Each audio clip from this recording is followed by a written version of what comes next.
It was a cold evening, the kind of evening where warm food and kind words could change someone's whole day. An old woman stood outside a shiny glass building. She wore an old scarf, simple shoes, and a thin coat. Her hands trembled from the wind, but her eyes were soft and full of quiet strength. The building was a famous restaurant, expensive, full of people with rich clothes and loud laughter. The name above the glass door said, "The Golden Fork." She stepped forward. The doorman looked at her from head to toe, his face full of judgment. "Can I help you?" he asked, his voice cold. She smiled gently. "I would like to have dinner. Just a table for one, please." The man raised his eyebrows. "You want to eat here?" She nodded. "Yes, just one plate. I'm very hungry." Didn't move. Instead, he turned his head and whispered something to a waiter inside. They both looked at her and laughed. "Sorry, madam," the doorman said loudly. "This place is full tonight. Try somewhere cheaper." Behind him, the restaurant was half empty. Inside the restaurant, from inside, a young waiter watched everything.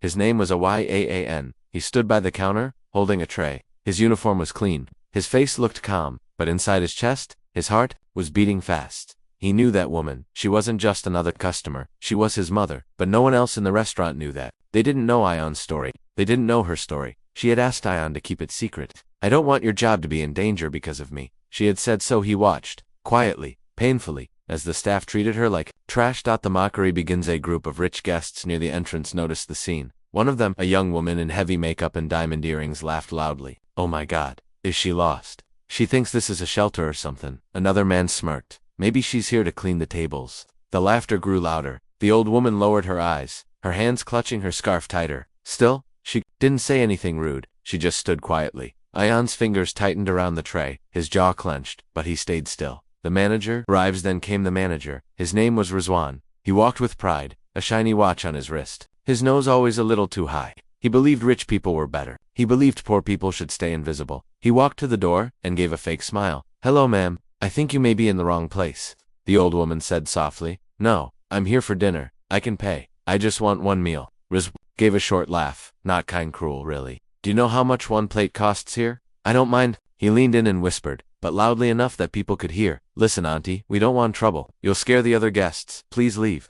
One waiter offered her a small bottle of water. Another hid a giggle behind a napkin. Still, the woman didn't shout. She didn't fight. She simply said, "I came here because I thought maybe someone would serve me with respect, but I see I was wrong." She turned and began walking away. The silence, before the storm. Yan couldn't take it anymore. He put his tray down. His mind was screaming. He didn't care about the job. Now he didn't care about the manager. He only cared about one thing. His mother had been humiliated. He walked toward the door, slowly and firmly. Rizwan noticed him and said sharply, "Ayan, where do you think you're going?" Ayan didn't answer. He reached behind his neck and untied his apron. The soft cloth slid off and dropped onto the floor. The sound it made was quiet, but to everyone in the room, it sounded like thunder. The big reveal. Everyone looked at him now. He stood tall, his eyes full of fire. Then he said the words that stopped every voice in that room. "The woman you just pushed out.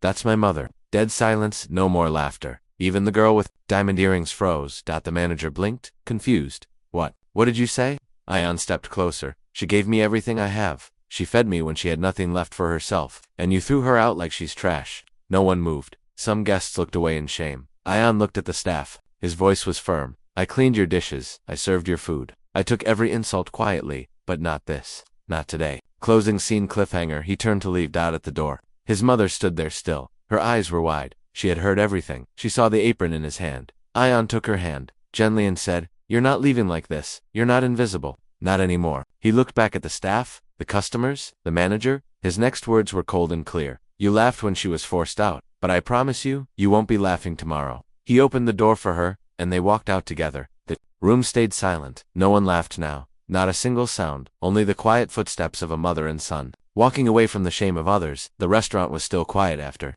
Ayan and his mother left. No one touched their food. No one laughed anymore. But this silence had come too late. Inside the kitchen, Ayan's apron still lay on the floor, like a piece of dignity thrown away. Later that night, in a small old apartment on the edge of the city, Ayan sat beside his mother. She was still in shock, her hands wrapped around a warm cup of tea, untouched. "I didn't want to embarrass you," she said quietly. "That place, it's too rich. I should have never gone." Ayan looked at her. There was sadness in his eyes, but also something stronger, anger. "No, Amy," he said. "You didn't embarrass me. They embarrassed themselves." She shook her head slowly. "You worked so hard to keep that job. I told you not to tell anyone who I was."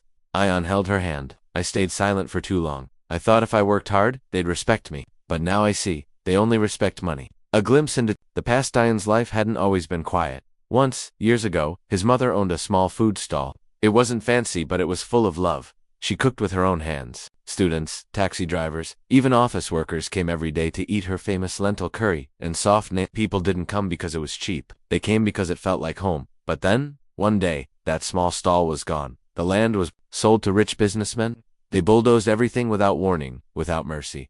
Ayan was 16. He remembered his mother's tears. He remembered sleeping hungry, and he remembered one thing clearly. One of the investors who bought that land later became the owner of the Golden Fork. The secret job. Years later, when Ayan needed money for his mother's medicine, he applied for a job. At first, he didn't realize where he was going, but when he saw the name on the restaurant wall, the Golden Fork, his heart stopped. He wanted to turn around. He wanted to scream, but something inside him said, "Go in, watch quietly, learn everything." So he stayed. He worked long shifts, cleaned bathrooms, wiped plates, took insults, all in silence. No one asked where he came from. No one cared. They thought he was just another nobody. But Ayan had a reason. He wanted to get close to the people who had destroyed his mother's life, without them knowing. The breaking point. But now it was different.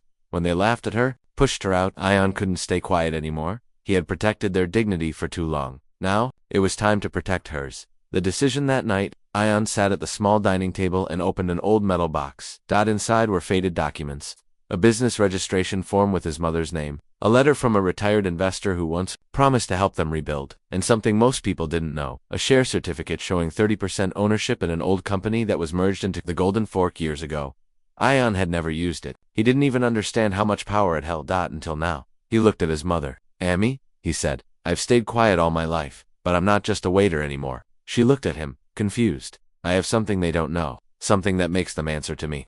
The next morning was quiet. Ayan sat alone at the table, holding the old share certificate. He stared at it like it was a weapon, one he had never used until now. His mother watched him from the kitchen. She had made his favorite breakfast, paratha and chai. But neither of them felt hungry. "You don't have to do this," she said softly. Ayan looked at her. "I do. Not just for you. For every person they looked down on."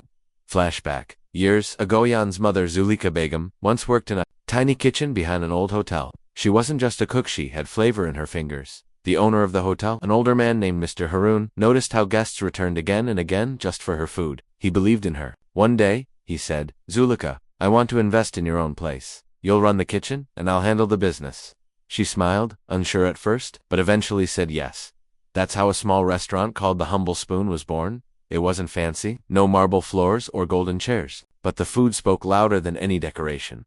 Lines formed outside. People from all classes came to eat. Zulika never turned anyone away.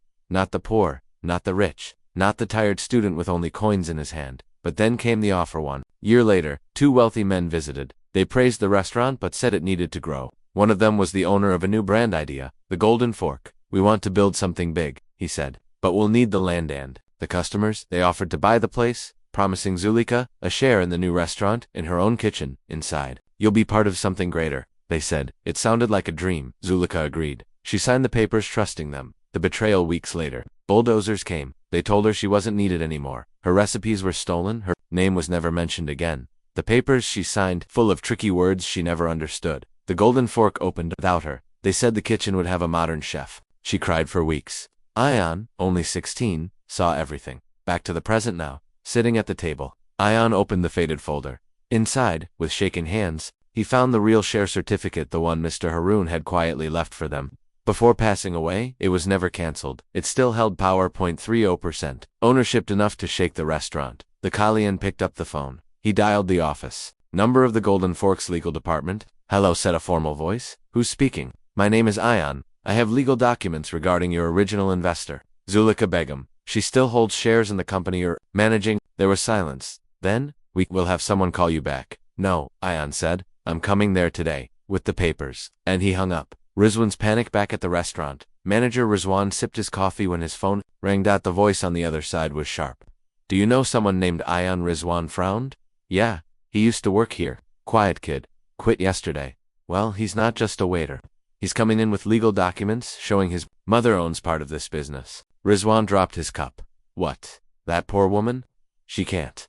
"You better treat him with respect," the voice warned. "If this goes to court, your job will be the first to go." Final scene cliffhanger. Zulika stood by the window, watching Ayan dress in a clean shirt and black trousers. His face looked calmed, his eyes were fire. She said, "You don't owe them anything." He turned to her. "No, Amy. But they owe you everything."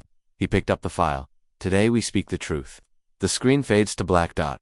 It was a bright afternoon. The same street, the same glass doors, the same golden letters on the sign, the golden fork. But today, everything was different. Ayan wasn't wearing an apron. He wasn't carrying anyone's tray. He was wearing a clean black shirt, holding a brown file. And this time, he wasn't coming to serve. He was coming to speak. The host's cold smile at the front desk. A young host looked up and forced a smile. "Oh, it's you. Didn't you quit yesterday?"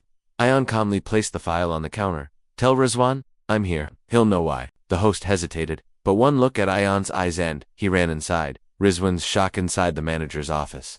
Rizwan stood up too fast when he saw Ayan. "You've got some nerve walking back here," he snapped. "You kicked out your own mother and laughed," Ayan replied. "Now I'm here for answers." He opened the file slowly. The papers inside were older than the restaurant itself. Legal, signed, stamped. "This certificate says my mother owns 30% of this company. You can't fire me. You can't even sit in that chair without her permission." Rizwan's hands trembled. "These documents are fake." "Then take them to court," Ayan said calmly. Rizwan paused. He knew the truth. He had seen these names before in quiet board meetings, in ignored emails. He had just never thought they would fight back. The owners arrived 2 hours later. The main investors arrived, men in suits, cold eyes, tight jaws. They looked Ayan up and down like he was still just a waiter. But when he slid the documents across the table, their expressions changed. "Where did you get this?" one of them whispered. "Your partner, Mr. Haroon, gave them to us before he died," Ayan answered. "He believed in my mother. You erased her." The room went silent. One of them turned to the others. "Legally, if this is valid, we're in trouble." An offer to stay silent. They tried to smile again, but this time, their smiles were fake and nervous. "Look, Ayan, let's not make this public," one said. "How about we give your mother a settlement?" Quietly, Ayan leaned forward. "She didn't ask for your money. She asked for respect. You humiliated her, stole her recipes, threw her out like trash. But now, she's the reason your business even exists." "A deal with conditions." Ayan stood up. "You want this quiet? Fine, then listen to my terms." The room waited. I raised 3 fingers. "Public apology to Zulika Begum, posted on your website and inside the restaurant. Her name listed as co-founder on all business materials from now on. 50% share of all future profits back paid from the first year of business." One investor stood up angrily. "This is blackmail." "No," Ayan replied. "This is justice. Or we go to court." Back at home, hours later, Ayan returned home. Zulika sat quietly, sewing an old cushion. She looked up, surprised. "They tried to buy me off," Ayan said. "But I gave them a choice." She stood still, afraid to ask. "Either they fix what they broke, or I bring their empire down." Zulika placed her hand on his shoulder. "You did what I couldn't," she whispered. "You spoke, and they listened." Ayan didn't smile. "Not yet, but they will." The screen fades to black. The next day was unlike any other at the Golden Fork. There was no music playing. The waiters looked nervous. The manager Rizwan kept checking his phone because today, something big was about to happen. And it wasn't a celebration, it was an apology, one they never wanted to make. The announcement on the restaurant's website, a message appeared at 10 a.m. "We would like to formally apologize to Mrs. Zulika Begum, the original co-founder of our restaurant chain, whose name and contribution were never properly honored. We accept our mistake and are making changes immediately to correct it." The Golden Fork management tat. The bottom, a new line appeared in gold letters, "Founded by Zulika Begum and partners." Customers began to notice. People shared screenshots. The post spread like fire across social media. Inside the restaurant that same morning, Zulika stood outside the glass doors once again. But this time, she wasn't alone. Ayan stood beside her. They both walked in slowly. The staff turned to stare. Whispers began. "That's her. She's the founder. I thought she was just." Even Rizwan stood in silence, eyes wide, face pale. Zulika looked calm. She didn't speak. She didn't need to. This time, her presence spoke louder than any insult ever thrown at her. The ceremony, a small press event, had been arranged. The owners didn't want to do it, but they had no choice. A silver plaque was placed near the entrance. It read, "In honor of Zulika Begum, the heart behind our success." An employee handed Zulika a bouquet of flowers. Ayan stood proudly. Beside her, recording everything. The cameras flashed. Journalists asked questions. Why did it take so long to honor her? Was this all hidden before? How many more people have you ignored? The owners tried to smile, tried to lie, but the internet had already made up its mind. Behind closed doors, later, inside the manager's office, Rizwan approached Ayan. He looked smaller now, no arrogance, just shame. "Look, I didn't know the truth," he mumbled. "I was just doing my job." Ayan looked at him. "You laughed at my mother when she wore old clothes. You threw her out like garbage." "I'm sorry," Rizwan said, eyes low. Ion didn't yell. Some mistakes can't be fixed with sorry, but if you really mean it, treat people better. And he walked out. A small moment of peace that evening. Zulika sat in her old kitchen, a warm smile on her face for the first time in years. On the table lay a copy of the newspaper. The headline read, "The Forgotten Founder, How a Poor Woman Changed." $1 million brand? She looked at Ion. "Why did you do all this?" she asked softly. Ion took her hand. "Because you fed the world when we had nothing. Now, the world finally knows your name." 1 week had passed since the apology. The restaurant was busier than ever. People didn't come just for food now. They came to see her. The woman whose story had touched hearts across the city. Some came with flowers. Others just came to say thank you. Zulika always smiled humbly and said, "I only cooked with love, that's all." But in a glass building across town, not everyone was smiling. The boardroom panic inside a tall corporate office. The main investors of the Golden Fork sat around a long table. They weren't talking about food. They were talking about Zulika Begum. "Our image is better now," one said, "but people are starting to ask hard questions." "She's getting more attention than the brand," another complained. "Maybe we should bring her in as a face for the expansion." Silence. Then someone suggested, "Let's offer her something big. A partnership, a national campaign. Let her feel important but keep the control." They smiled. They thought she would say yes. They forgot. She was no longer the same woman they pushed aside. The offered 2 luxury cars stopped outside Zulika's small home. Men in suits stepped out. Ion opened the door and saw them. He didn't speak. He just called out, "Ami, guests." Zulika walked out in her simple Shawarke Ameez, no makeup, no jewelry, but her presence felt royal. They smiled politely and handed her a glossy folder. Mrs. Begum once said, "We want you to be the new face of our national ad campaign, TV, billboards, cooking shows. The works will name new branches after your recipes," said another. "And of course, you'll be paid very, very well." Zulika listened quietly. She looked at the shiny pictures. Then, she closed the folder and pushed it back. Toward them her answer. "When I was poor," she said softly, "you didn't want me. Now that I have respect, you want my face, not my values." The men froze. "You threw me out once. You stole what I built. I forgave you when you apologized, but I'm not for sale." Ion stood beside her, proud. "My mother doesn't need your money," he said. "She has something bigger. Her story." The men stood up awkwardly. Their smiles were gone now. One muttered, "You'll regret this." Zulika smiled gently. "I already survived regret. Now I live in peace." A quiet victory. After they left, Ion looked at her. "Why did you say no? You could have been on every screen." Zulika took his hand. "Because some victories are quiet, and this time, I win by staying true to myself." Meanwhile, online news of her rejection spread quickly. Headlines appeared again. "The founder who turned down millions? Zulika Begum says no to corporate faces." Social media was full of praise. People said, "Finally, someone who can't be bought. She's a queen in slippers." Some even started calling her the mother of honest business. Closing scene, end of part 6. Zulika stands in her kitchen again. The same stove, the same clay pots that she stirs dal with one hand, while her phone keeps ringing with new offers. She ignores them all. Then she looks at Ion and says, "Let's open our own place. Simple, clean, honest." Ion smiles, not the Golden Fork, just Zulika's kitchen. And she nods. The screen fades to black. Zulika's kitchen opened quietly. No banners, no balloons, no big opening night, just a handwritten sign, a few chairs, and the smell of warm spices floating in the air. But something felt special, like home. Word spreads fast within days. People started talking. "That's her, the woman who turned down millions. Her food tastes like love. It's simple, but it's better than 5-star places." Local bloggers wrote reviews. One posted a photo of her chicken curry and wrote, "Tastes like my grandma's hug." Customers lined up outside, but Zulika stayed calm, wiping tables and smiling. She didn't want fame. She just wanted to feed people with dignity. The call that changed everything one evening. Ion came running inside. He looked shocked. "Ami, food critics are coming tomorrow. Real ones. From the national channel." Zulika paused while kneading dough. "And then they review big restaurants. Expensive ones. They never visit small places like ours." Zulika gently rolled the dough. "Then they'll be hungry. Let them eat." The big day the next day felt different. Zulika wore a clean Ion polished every glass. The critics arrived, 3 of them, sharp suits, notebooks, phones in hand. They sat silently and observed everything. One looked at the walls. "No decoration," he whispered. Another stared at the clay plates. No fine cutlery, but when the food arrived, no one spoke, because the smell itself was magic. Silence at the table. They took one bite, then another, then they looked at each other, eyes wide, surprised. The one who had scoffed at the clay plates whispered, "This tastes like something my mother used to make." The second said, "There's no garnish, but it feels like a memory." And the third critic didn't speak at all. She just closed her eyes and kept eating. The twist? a familiar face just as the critics stood to leave. The bell above the door rang. A new customer walked in. Tall, expensive shoes. Sharp watch. It was Mr. Samir, the first manager from the Golden Fork. The one who humiliated Zulika all those months ago. He looked shocked to see her. "You own this place," he said slowly. Zulika simply nodded. "Would you like a plate of dal?" she asked. Calm Samir laughed awkwardly. "I didn't come to eat. I came to offer you a business proposal." Ayan stepped forward, tense.